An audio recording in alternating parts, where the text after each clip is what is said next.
Welcome, everybody. We're going to work on the Unit 10 assignment, which is to create a database, put a bunch of content into it, and play with some of the stuff that we've talked about here today. And I do want to kind of point out some of this you don't have to do. I'm going to demonstrate some stuff that you don't really necessarily have to follow through with because it's not really part of the assignment, but I might just do it anyways just to show you how it works. We have plenty of time here, so we should be able to get through this. Hopefully in its entirety. All right, so let's just kind of take a look here. Basically, we're going to begin by creating a brand new database.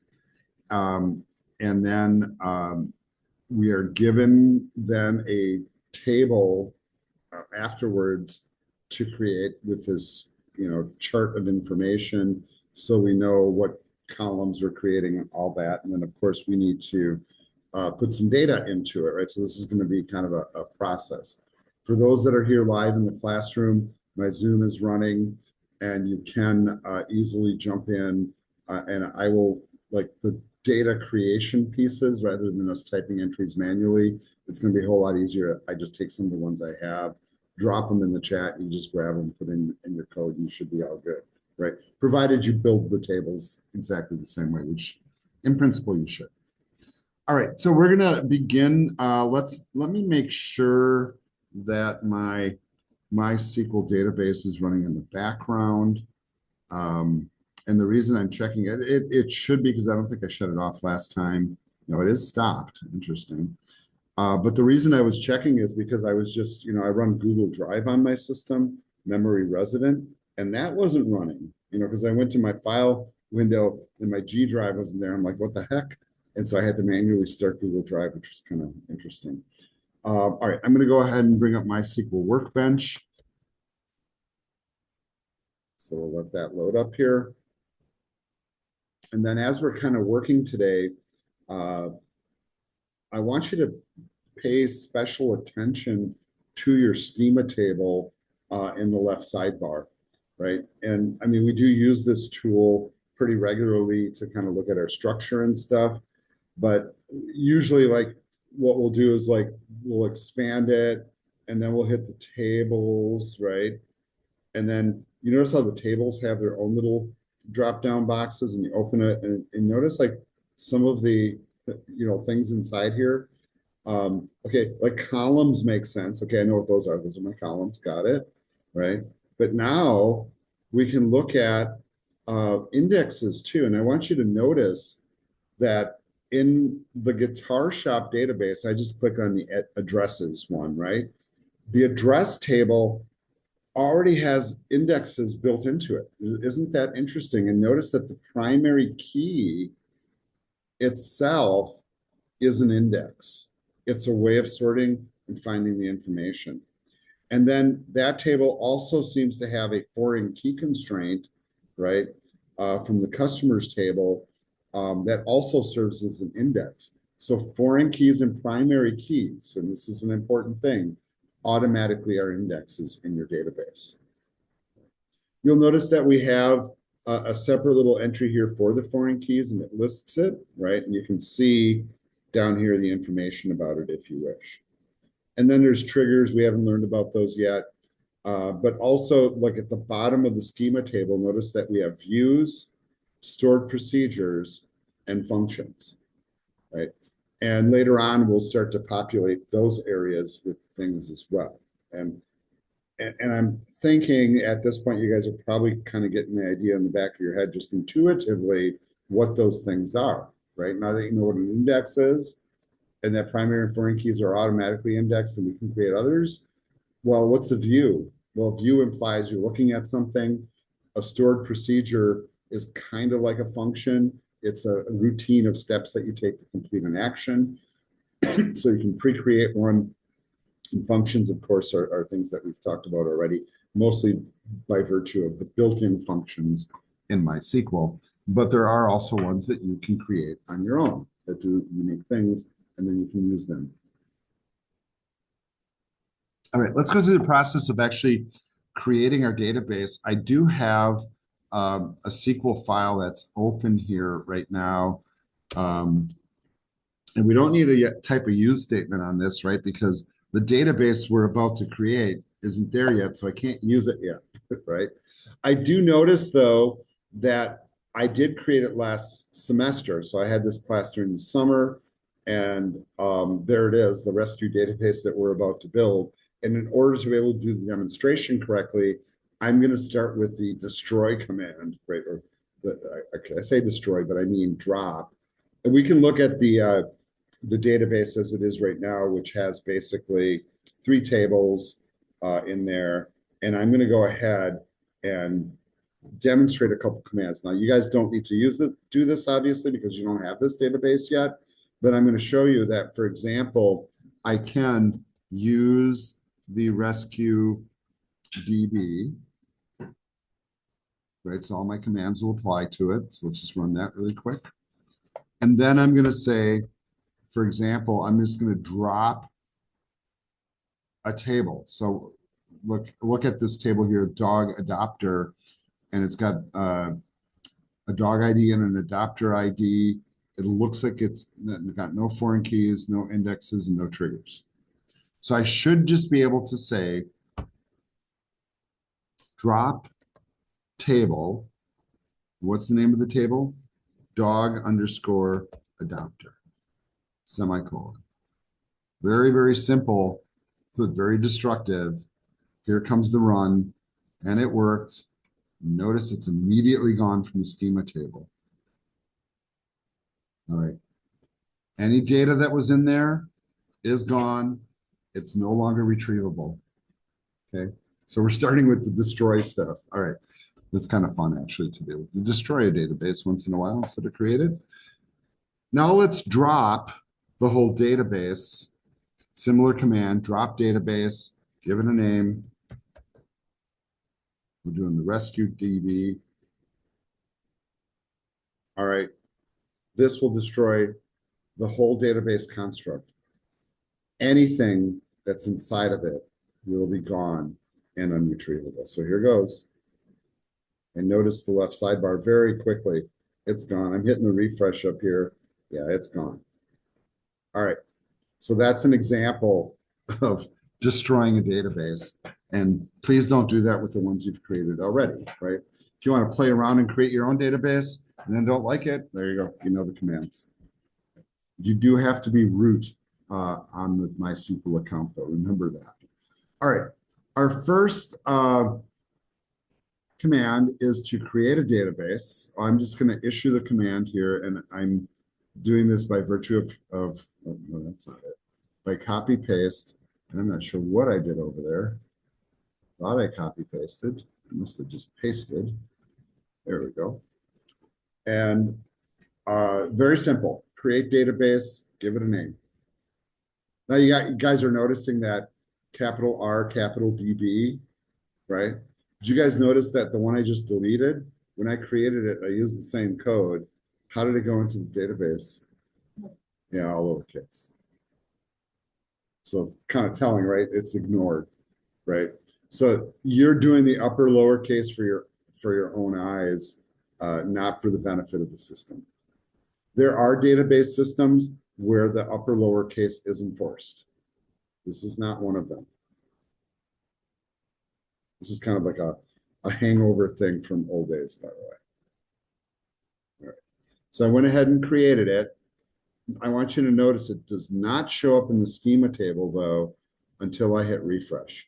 And now you'll see it does appear in the schema table here. And it's there. And notice it's got all these like tables, views, stored procedures, and functions. None of those have a drop-down box because there's none of that there. Okay. Now, because we are going to run all of our subsequent commands on this database, now we need our use statement. So let's just say use rescue DB. Did I spell that right? No, I did not. Good thing I checked. And I'm going to run it. Notice this is all lowercase, matches what's in the schema table, and the command worked just fine. So we're ready now to create information. Let's go to our document quick and look at the columns that we're supposed to create. And this stuff, I do want you to take the time to do this manually, right? Because I could just drop the code in, but what's the fun of that, right? Um, and I want you to notice that we have names identified, all the columns, whether or not we have null or not null, the data type, etc. And I want you to notice for the moment, right? Are we indicating a primary key?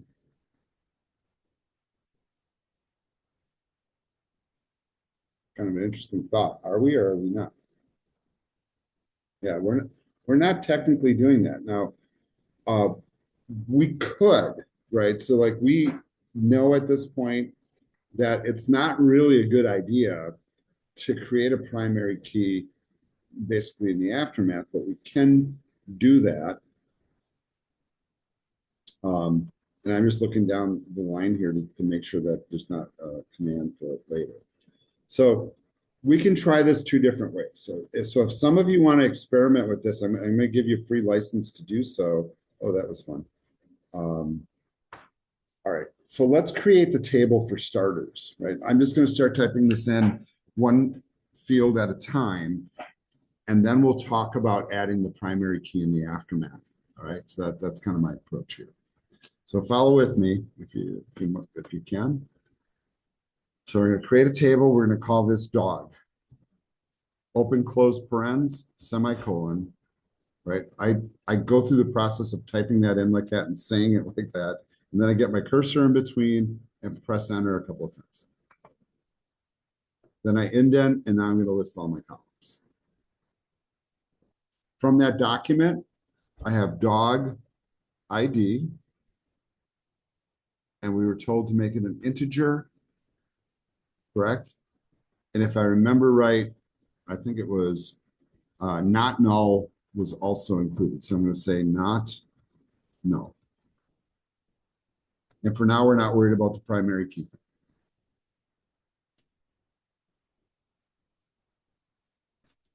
The other thing that I see in the table here, it doesn't indicate an auto increment, but I could do that, right? And if I remember my syntax right from W3 schools, if I can find my browser, right, auto increment, all I have to do is add that keyword. You notice it's auto underscore increment. And then I can also later run an alter table command and start the increment at a certain value. And I think I'm going to try both of those. Why not, right? Let's give it a shot. Yeah. First time we're doing it, what the heck? What are we going to do? Break it? Probably not. All right. So let's do auto underscore increments. And then I'll do the alter table thing in the aftermath, by the way. All right. So right now I'm just going to set that to auto increment. Next column was the name, can't be null, and it's a varchar of size 50. If you guys are wondering why the N is in there, and really I should fix that, that is how we did it in SQL Server. That's a slightly different syntax there, by the way. So it's a little bit of a hangover from a different class. So we're going to call this dog name. We'll say varchar, I don't know, is 50. I mean, most dogs' names should fit, right, in that. What's the most popular dog name? Maybe something like Duke. It's a weird question, isn't it? I'm sure there's an answer to that question somewhere. Also, this cannot be null. All right. We need to have a gender specification. They're doing a character of size 1. So I'm going to say gender car 1. Notice how that one can be null. Like, because if you're rescuing a dog, maybe I don't know if it's a dog, boy or a girl, right? Doesn't take much to figure it out, but sometimes don't know. Then we also need to do weight as an integer. They want the date rescued. That's a date. And then the breed, which we'll do varchar again. And I think we were given a size of 50. So we'll go with 50.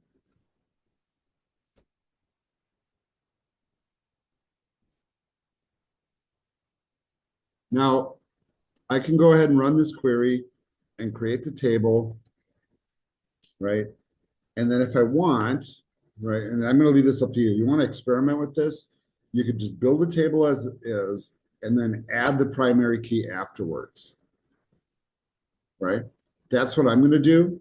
And I'm just going to show you, like, if you're ever stuck like this, you can just bounce the W3 schools very seriously, look up the syntax and just run it, right? So I'm going to run this as is right now with no primary key, right? And it gave me an error. And what does it say? Incorrect table definition. There can only be one auto column and it must be declared as a key. Ah, so if I'm auto incrementing, it's got to be a primary key. All right. So read your error messages, folks. So how do I fix it? I can just add primary key up here and that'll fix it. That's one approach. Remember, the other approach, right, is if you're doing a primary key, you can also define it at the bottom like this. Either approach is fine. This is formally the correct approach for MySQL, but SQL allows for both. I think this is better the way that I did it, right? Because it's all in one line.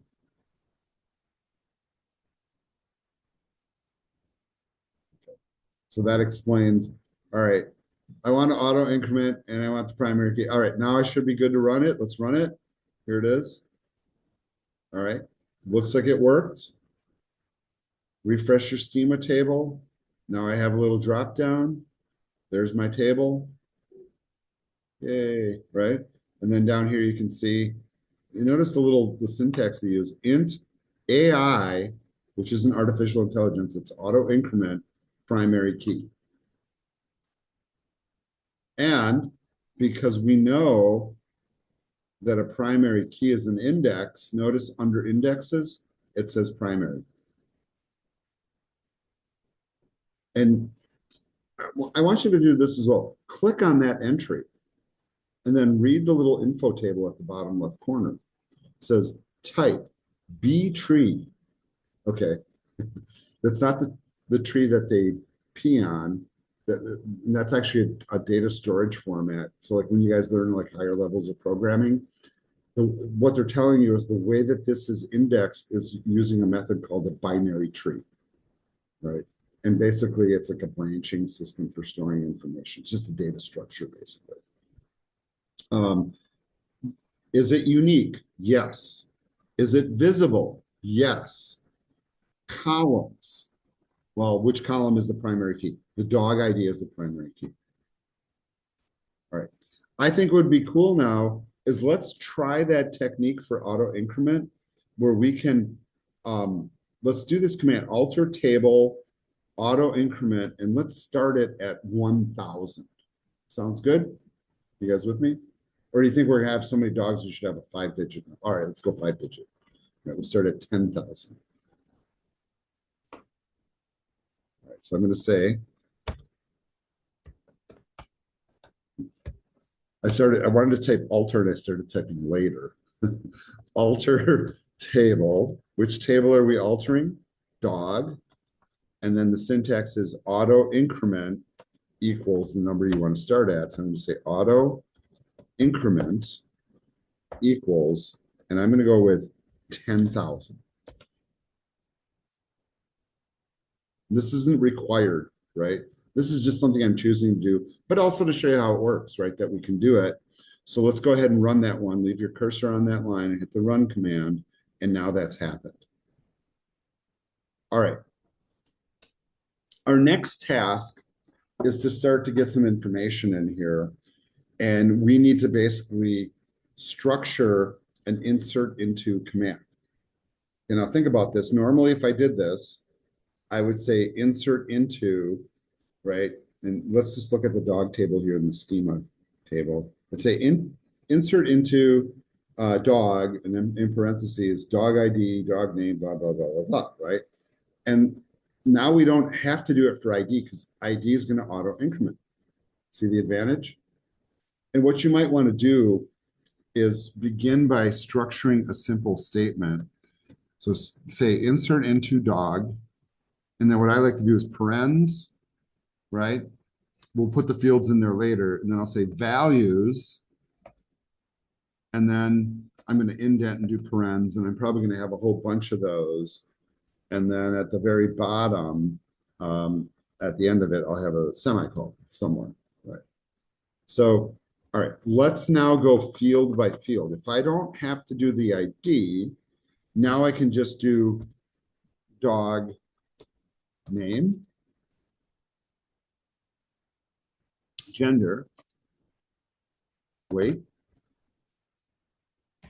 date, rescued, and breed. Okay.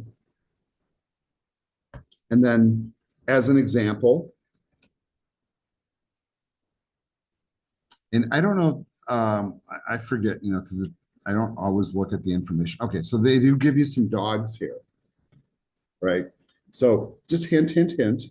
You can come in here to the document and like copy this, right? And then bring it over here and paste it, and it will actually paste. So you don't have to type it, but what you do have to do, guess what you have to do? You have to put the quotes around it and the commas in between, because I can't just do this, right? So max is a string, right? So it's text, varchar, then a comma. Then the gender is a character, so that should have quotes around it also, but it's a single letter. M for male, F for female. And think about this. Could I set up a check on the table to make sure it's male or female? I don't know. Maybe there's a trans dog out there. I don't know. I'm just saying. Right? This is the future, right? Yeah, I'm just trying to be funny. But you know what? I mean, it's a thing, right? So next is the weight, and that's a number, so that can just stay as a number. Then we have the date. Now, I do know that the date does not go in this format. Do you guys remember the format? Year, month, day. So I would have to refactor this and say 22-12-15, right? And that has to go in quotes also. So that one's not quite so easy to switch. Okay, question. Could I just drop it in there as text? Here's a practical thing. If I had a huge data file of dogs and all the dates of rescue were text, I would just import it as text. That's what I would do. You could write a routine to alter it, but a date's a date, whatever. Might not operate as a date. But this is the correct format for a date. And then we have the breed, which is a German short-haired pointer. And that needs to go inside of double quotes too. Just tidy it up there. Right, so that's an entry in our database. All right. I think we should test it before we add the others. Now, what I could do is I could go through and put in all the additional ones. All right, because I already have them coded. I can just copy paste them, but you guys need to build them one by one, right? If you guys want, go ahead and do that. I'm going to run just this one entry to make sure the query works. And it said, yes, it worked. Let's refresh.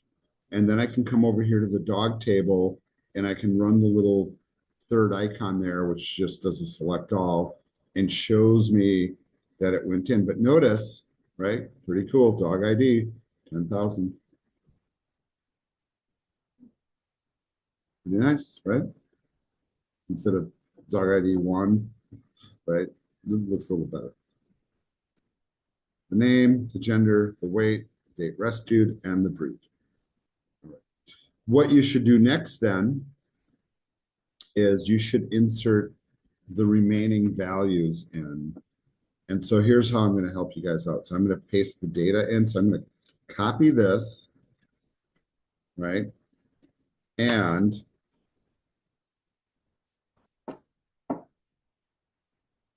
I'm going to take all of this info that I have pre-typed, which includes all the dogs on the list plus my own. So I added my dog at the bottom. And if you guys have one, hey, go for it, right? Did you guys rescue your dog? Ours was a rescue. She was a double rescue. She got rescued from a hurricane in Houston, like 10 years ago, something like that. 8 years ago, 9 years ago. And then the old man that owned her passed away, and we rescued her from him because she didn't have a home. And she's very sweet, if you guys care. Smart as all get out. So here we are. I'm going to go ahead and run this. I'm going to, oh, by the way, here it is. So those of you in the Zoom session, so you don't have to type it. Look at how much time it saves you. Came to class, fought through the 8 inches of snow, and then you have the data to insert. I'm going to go ahead and run this. Here it goes.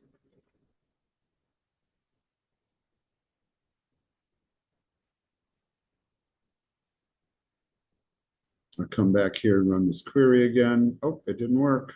Did my query not run?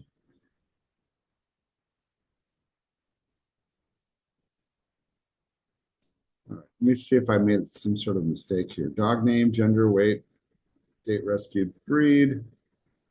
Data looks good. Let's try running it again.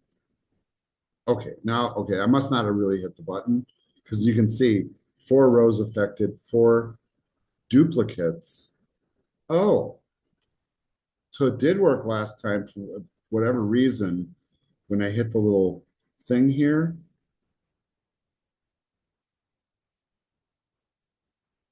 Interesting. Maybe not.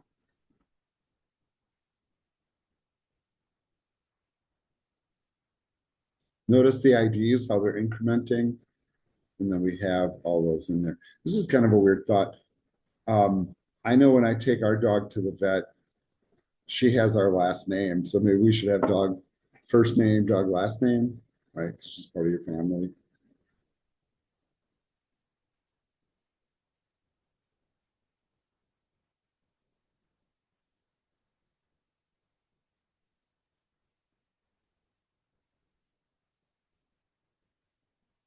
All right. As kind of an interesting thing here, let's move on to the next instruction. Let's see how far we got. Oh, okay. So they want us to run this query. So they're giving us the query, right? Provided you typed in all the fields the same, you can just copy this, right? So I should copy this. I'm going to go back to my SQL file, and this will be my next command. So what are we doing? We're just looking for all the female dogs, right? I added my dog at the end, right? And so she'll be part of that query. And then they're asking you, what are the results? Right?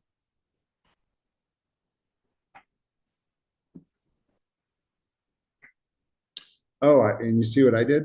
You know, why is my query not working?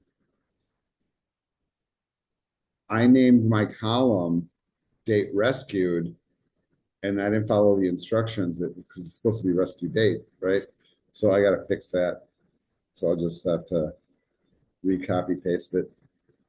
And you guys can make the same alteration if you wish. All right, now let's run it. And you know, now I'm thinking, was that intentional? Right? No, it was rescue date, right? Date rescue. But wait a second. Here they said date rescued, right? And here it says rescue date. Okay. So kind of interesting, right? I mean, all right, so this is like, so we got it to fail, but then we fixed it, right? Like if you follow the instructions precisely, you can fix that. All right. So when you do finally get it to run, what are the results? So one result was it didn't run, then we fixed it, and then it did run, and then it pulled back all the female dogs, right? So if I look, okay, I did not mean to launch Visual Studio Code. So if I look here at the output, I see my dog and Brooke. And then the question is, how many columns did it need to search through? Well, the only way to really know that is to look at the dog table and to know that there's 5 entries, right? So I have to search through 5 columns, right? Now, the thinking here, now mind you, right?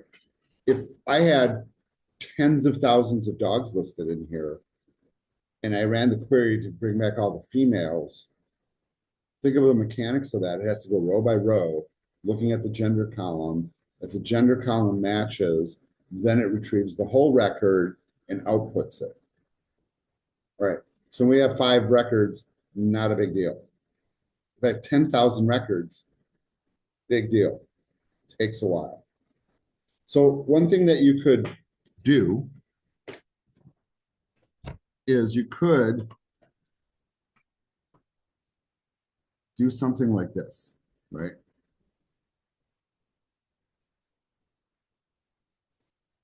And I'm not encouraging you guys to use AI. I'm just telling you this is a tool that we can use.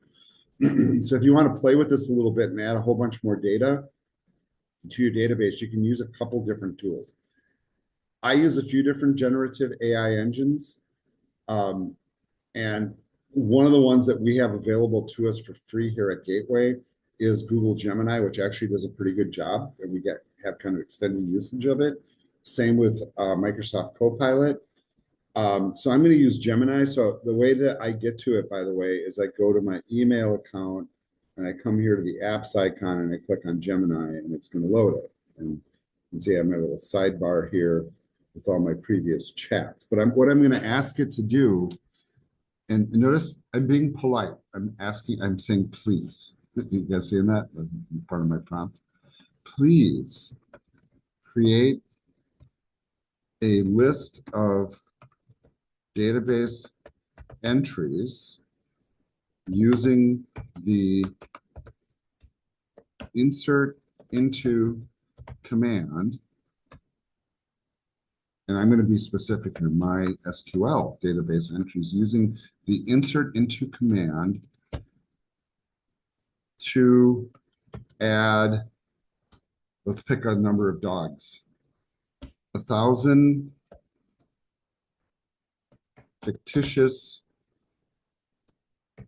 dogs for a dog rescue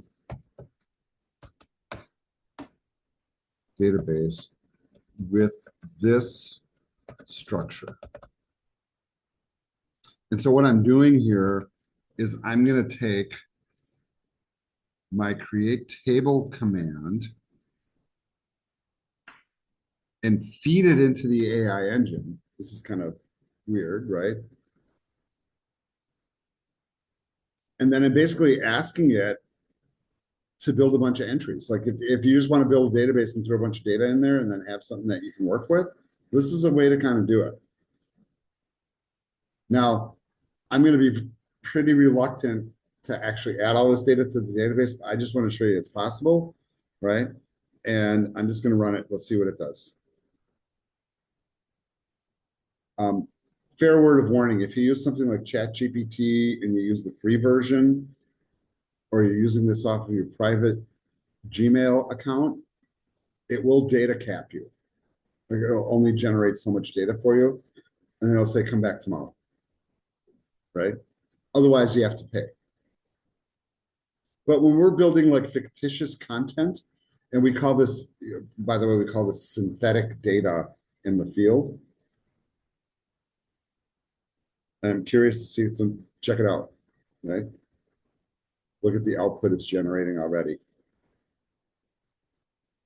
right? It wrote the command. Yeah.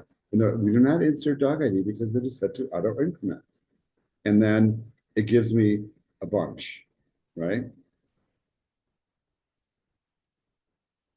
Now they're giving me code to auto generate a random list on my own, but I'm not going to run that. But if you want, and I'm just kind of putting it out there, it's okay to add a bunch more entries. And if you just want to borrow the code that it just generated, I'm going to do that. I'm just going to take this. In fact, there's a little copy code thing here. And I'm just going to take it back to MySQL Workbench. I am going to add it to the bottom of the file here. And now I'm going to have, notice, a bunch of different dogs. And I'm going to run the command. And I just added 20 rows to my dog table. And I'm just going to refresh that. And there they are. And remember, one of the reasons I'm doing this is so I have more data to sort through, right? Instead of, and I don't have to type it. And I think this is a great use for AI, right? It's not writing your SQL code for you. It's just giving you the data to put into your database. And I think, let's move on to the next directive here. Now it's asking us, now that we have some data in there, to create the index on the dog table. And then we can just use that code that's listed there directly, if you wish. Now, when I did mine to match up with what we saw in W3 schools, I did alter the syntax. So the syntax I altered was IDX. And I think I mentioned this during the lecture, right? Like some people will use a prefix and some people will use, will just say the whole word index. Some people will just say IN. Some people will say IX, whatever. Whatever means index to you. W3 schools used IDX, right? So I'm going to borrow my code from last time, right? And go to my SQL file way at the bottom now. And here's my code from last time.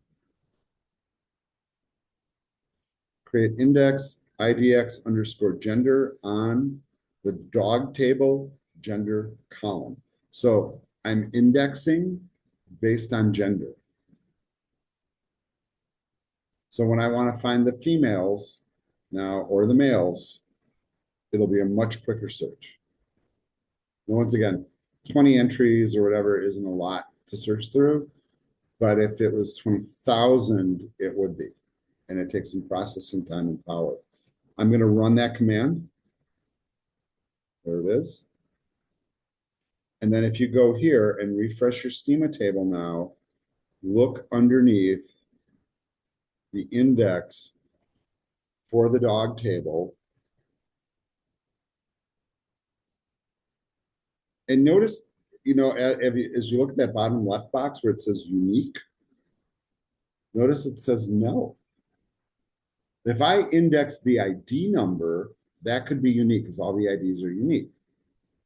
But if I index the gender, well, about half are female and half are male. So that is definitely not unique.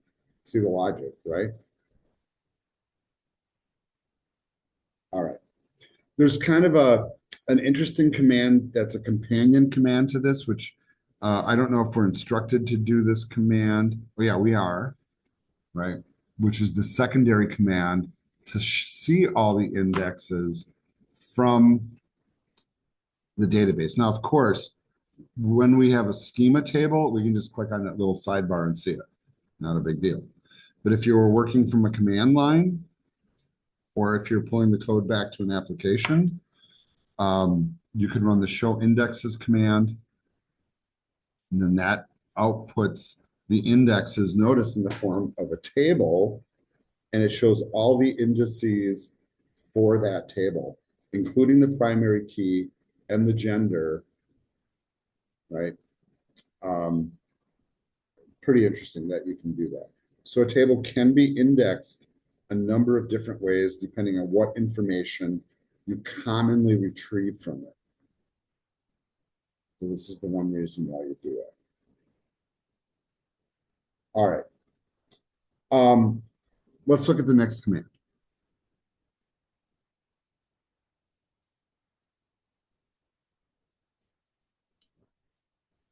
Now it's asking us to run this command called explain. And this is kind of an interesting one. I didn't really lecture on it. But notice what it does. It's going to talk to us basically or explain what this query does. And notice it's basically selecting the name, gender, weight, rescue, date, breed from the dog table where the gender is female. So you can copy that verbatim, except you got to fix the date rescued thing because I have it backwards. So I'm going to paste it in correctly here, right there. And once again, I have this backwards relative to the document, so you guys will have to figure that out. But let's run this command because essentially it's just a regular query, right? But now we're putting the keyword explain in front of it. Here comes the run. And then notice what it does. All right, so it gives an output and says select type is simple. The table, is the table partitioned? It's not, so it's null. The type is reference. And then notice because we're searching for females, instead of actually looking in the table, this is what this is telling you. It's not looking in the table to find the females now. It's looking at the index to find the females. If a new female comes in and it's not part of the index, when you run the index or the search off of the index, it's going to miss that one. So it's possible in a database, think about this, if your searches are indexed and new stuff is added, that it will omit stuff. And I don't know if you guys have ever gone to a place that's like, well, that was just added. It'll be on the system tomorrow. You know, that kind of thing. That's because they run, the indexes are refreshed at night very often. Some bigger database people will run the indexes and have them refresh hourly. You know, it just depends. Every 15 minutes, heck, every 5 minutes, you know. Um, but what it's telling you is that it's using the index to find that information. And the explain command shows you where the query is being drawn from. It's not being drawn from going to the table and looking, it's being drawn from the index. I think we now have a directive. And make sure, remember, like all these have questions attached. Make sure you answer those questions when you turn that in. Right. Command number 6, drop the index gender that you created, then run the explain query again. All right, let's do that. So let's come here and we'll do a drop index. We called it what? IDX underscore gender. I could have copy pasted this, I suppose. And that's on the dog table. All right, run it. And then refresh your schema. And notice the index is gone. Now come back up here. You don't have to retype this code, right? Just click on it and then run the explain command again and look at the output. Look especially at the far right column. In the previous version, if you guys remember, it told us it was using an index. Here, it's telling us, no, it's just using a regular where command to find it. So if I had a really large list that's not indexed, it's going to take longer to find it. But this is the point we have the explain command. It tells you how it's pulling the information, if it's using an index or not. Okay. Let's go back now. Now it says add some more dogs to your thing.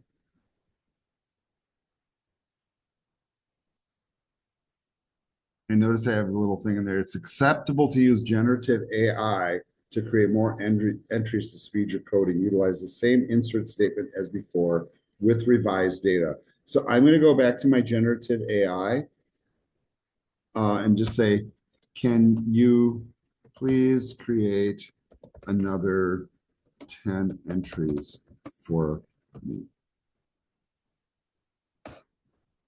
And hopefully it understands me.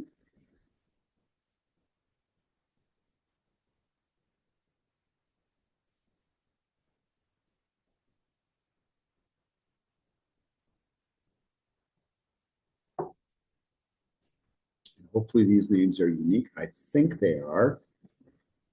I'm just going to copy all that. Folks in the classroom, the benefit of coming in person in the chat. That's a clappable moment, I think, right? Instead of having to type it.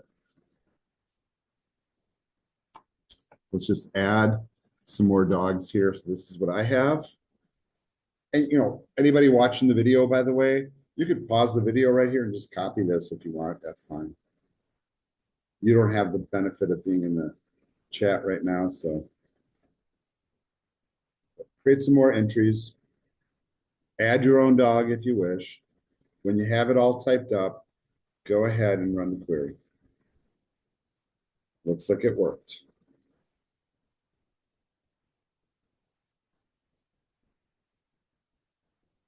Still have a little bit more work to do. I think we should be able to finish this.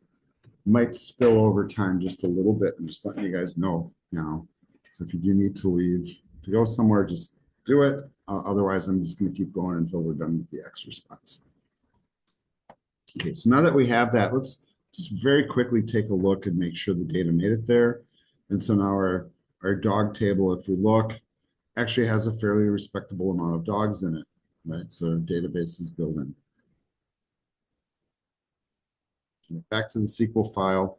Next directive. Create another table named adopter that includes an auto-incrementing ID field, the primary key, the last name, first name, and email address of the person that's going to adopt. The last name cannot be known. So you have all the data right there in words. All you have to do is create it.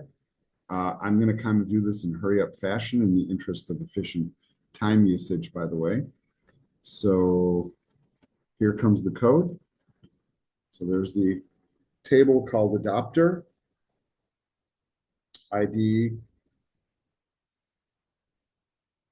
primary key, and really truly, we should probably do adopter ID, right? Don't you guys agree? Given the stuff I said in the lecture, that makes a whole lot more sense. And if it helps you, you want to do adopter ID that way. Because I think with dog ID, yeah, we did an underscore. So let's just stick with that convention. Right, go ahead and run the code when you have it typed in. And I know you guys are kind of scrambling to keep up at this point.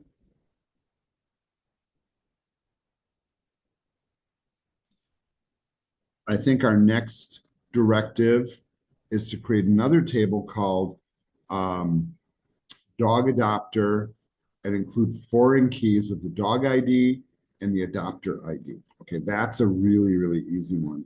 So this is really what we would call a joining table, by the way, right? It joins the adopters and the dogs together. Here's the code for that. Very, very simple. Table's called dog adopter. We got the dog ID and the adopter ID. And did it say something about making them foreign keys? Right? Foreign key. And what's the syntax for doing that, folks? Yeah, right. Do you remember? Right? Like, who knows? Right. So what do you do if you don't remember? You come back here, go to foreign key at W3 schools, look up the syntax, right? And notice that you just do a simple statement like this. Now, here's the question. Do we make this a constraint? Do we make this a combination one? Or do we just do two separate foreign keys? This is one that you would think about a little bit, right? Um, I would contend that you could do a combination, right? Because if somebody's adopting, right, they're adopting a certain dog. Okay, so could I, use that approach then? Constraint, foreign key, and then I would have to like kind of use this as an example, but how do I get the foreign key in there correctly? And I'm actually looking at the last time I did this, we didn't get that far in class. We actually ran out of time, which is kind of interesting. Right? And I didn't even put the foreign keys in because we were running in such a hurry. All right. So if I want to put in uh, that constraint, and I'm trying to think here, how do we do the combo primary key, right? Constraint, primary key, and I think we can do the foreign key the same way. Let me just try it that way and let's see if it works. Okay, so let's just go here and we're going to add here constraint and we'll name it foreign key FK.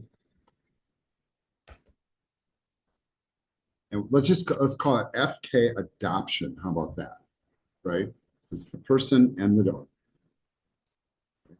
And then the example says references.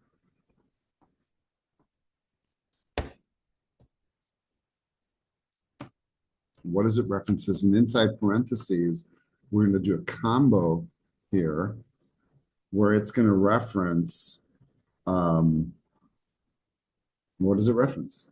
Where do these keys come from? So think about like the nomenclature of that. Dog ID comes from where? It comes from dog. So I'm going to say dog, and I think I have to be in parentheses here. So let's see. It comes from the dog table and dog underscore ID. And adopter ID comes from the adopter table. Notice I'm closing all my parentheses there. And that comes from the adopter ID.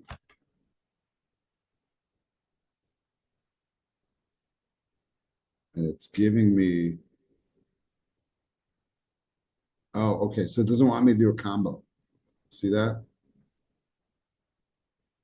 So maybe we're going to have to go back to doing single things like this. So I'm just going to do two foreign keys in a single format. So let's call it then what, so we're going to have to switch to one at a time. So dog ID references dog ID like this. Oh, you know what? Now I see what my mistake was. What was my mistake? Look at where my cursor is. Still doesn't like the syntax though. Right, so let's just fix that. So we're going to say dog ID, get rid of that. And really, I'm like making all sorts of mistakes here. This should say foreign key.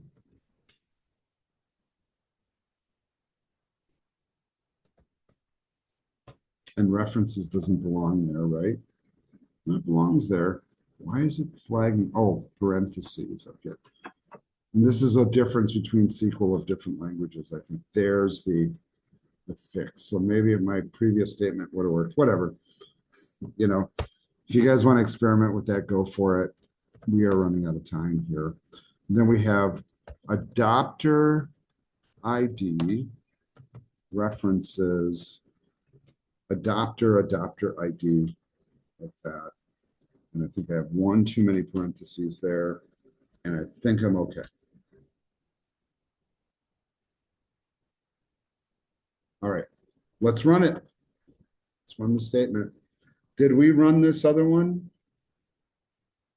Yeah, I forget. Yeah, we ran adopter, right?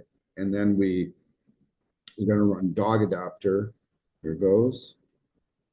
Refresh my schema, and you can see dog adopter is there too, and the columns. And notice the indices, right? Foreign IDs, foreign keys, I mean to say.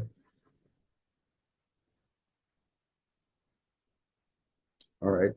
Next thing that you have to do, and I'm looking at the clock here, so we are over time already, right?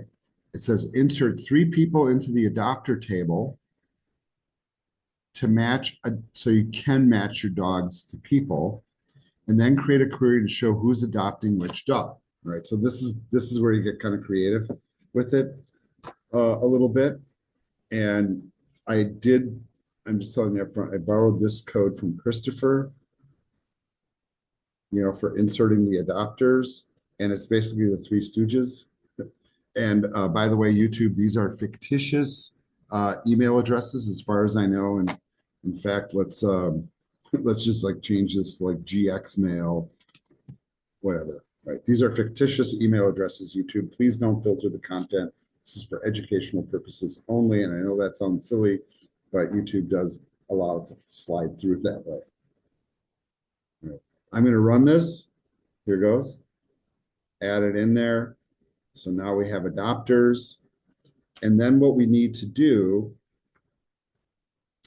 think about this, what's the mechanics now to get people to adopt a dog? Normally, what I would do is I would write an application that handles this, like I would create a front end for it.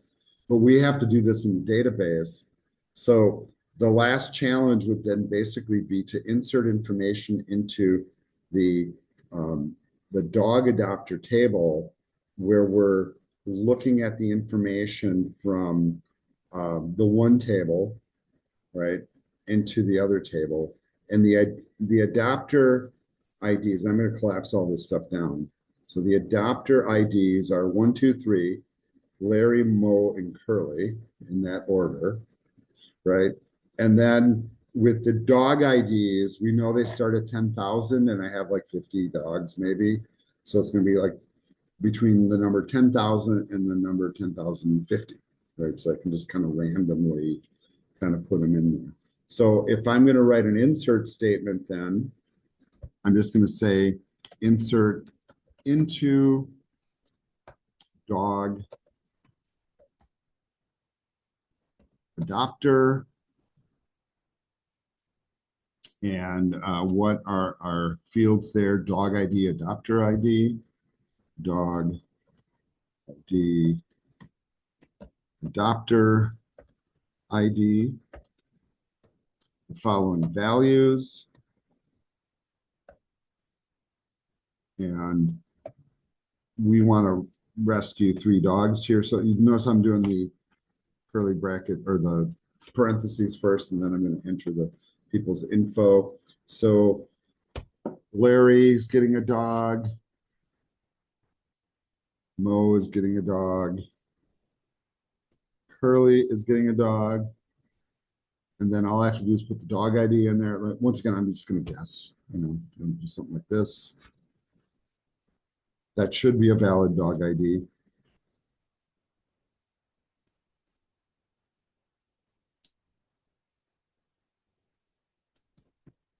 Right. And I can check that, right? I can look at the dog table and go, oh, it goes all the way up. Oh, it goes only up to 34. Okay. So when I write my query, that can't go up to 40. I can make it 33. So that sounds pretty good. All right, so let's run this query. And it failed. It says, cannot add or update a child row. A foreign key constraint failed. And then we need to read the whole message there. The foreign key dog ID references dog ID. So why is it not working? Because there's a constraint on it. Cannot add or update a child row. A foreign key constraint fails. All right, so we'd have to figure out why that's happening. And I'm trying to see if my code up above is correct. dog adopter.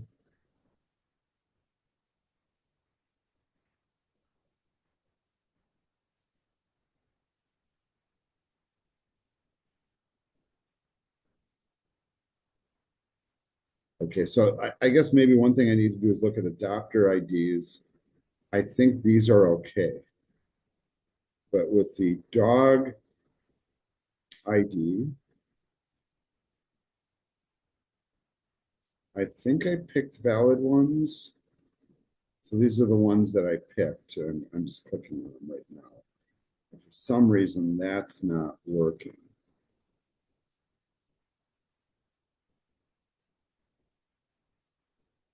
All right, so let's try to figure this out.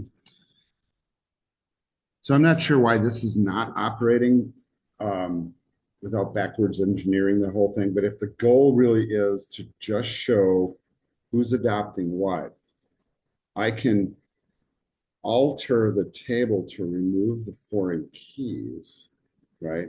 So let's run that command. So let's figure out how to do that. So we go to foreign keys, and if we want to drop a foreign key, we say alter table, the table name, and drop the foreign key with its name. Okay, so let's just do that. So down here, actually, I'm going to do it up here. Alter table. Which one are we altering? Dog adopter.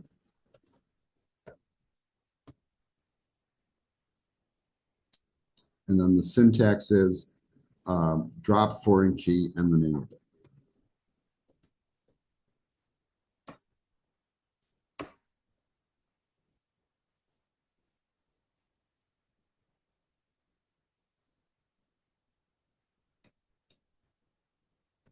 We'll just do one command at a time.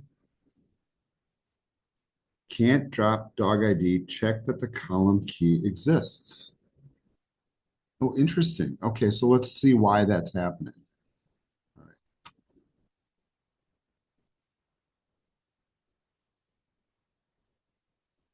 Okay, and I think this is one of the points here, right? Notice that these are also indexes. So we probably want to drop the indexes too. So let me see if that's really what's happening here. I'm just going to borrow the syntax here.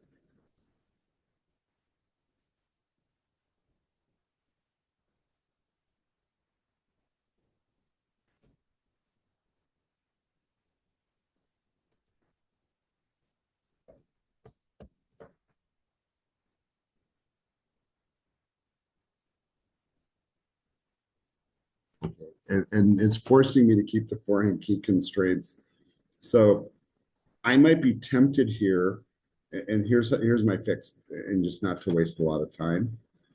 I'm actually gonna drop the table dog adopter.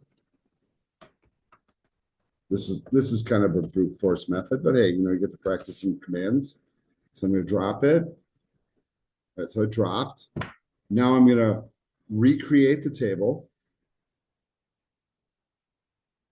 I'm gonna rerun the insert into dog adopter command. Oh, and you know what? I just recreated the same problem again, didn't I? Guess think about it, right? If I refresh the schema table, I still have the same foreign key constraints in there, right? Which is what I don't want. Okay, so dropping again,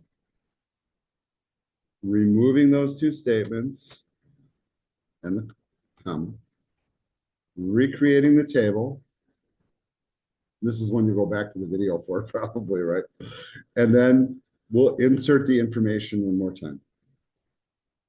Now we'll refresh the schema, look at the dog adopter, and then we can look at the table and it shows you which things we ended up adopting. Now, if you want like a little extra challenge here, and this really formally completes the homework, you could write a query that joined tables and then showed the dog name and who got the dog. In fact, that would probably be a good little extra credit piece, but let me just put that challenge out there for you guys. See if you can write that query and see if you can do it without my help. I am going to stop the recording here because we're way over time, and this recording is done.